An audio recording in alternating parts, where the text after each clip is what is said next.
అందరికీ నమస్కారం.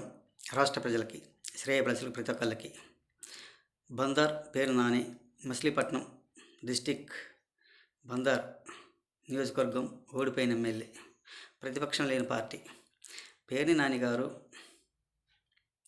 మరి నువ్వు మంచిగా ఉంటే ఎదుటివారి కూడా మంచిగానే మాట్లాడతారు, మంచిగానే పిలుస్తారు.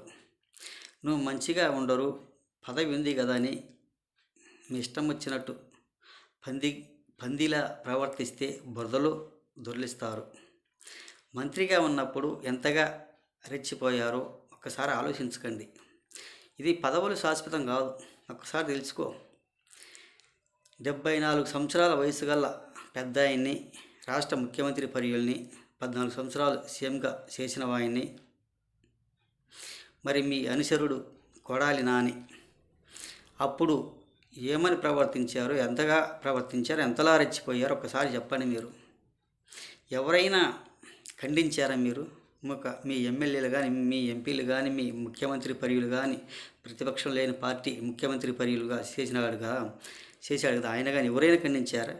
ఆయన ఒక వెకిలి నవ్వులుకుంటూ బాగా చెప్తున్నారులే, బాగా మాట్లాడుతున్నారులే అని అన్నారు.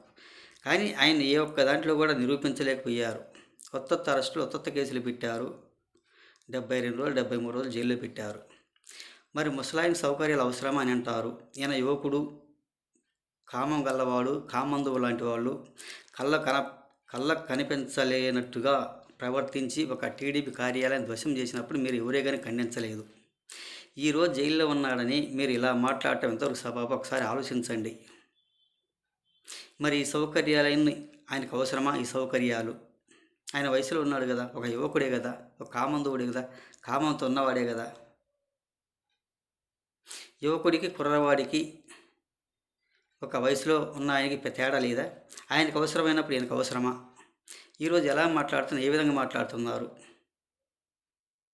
అతను జైల్లో పెట్టారని ఈరోజు ఖండించవలసింది ఆ రోజు ఏం చేస్తున్నారు, ఆ రోజు ఎక్కడికి వెళ్ళారు అని తెలియజేస్తూ, ప్రతి ఒక్కళ్ళకి ఇది చాలా మంచిది కాదు. ఇటువంటి ప్రెస్ మీట్లు, ఇటువంటి జనాన్ని ఎనికి తెచ్చుకొని 40% మంది ఉన్నారని అని అనుకుంటే కొంచెం పాతాళలోకానికి తొక్కుతారు.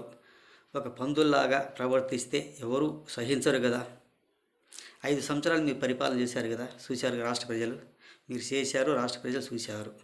మళ్ళీ ఇలా చేయటం ఎంతవరకు సబబు ఒకసారి ఆలోచించండి. చాలా మంచిది కూడా కాదు.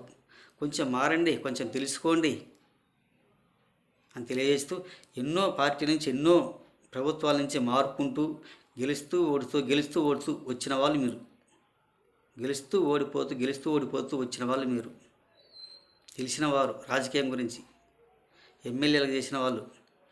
ఇలా పిచ్చిగా ప్రవర్తించబాకండి. పదవులు శాశ్వతం కాదు అని తెలియజేస్తూ హృదయపూర్వక ధన్యవాదాలు.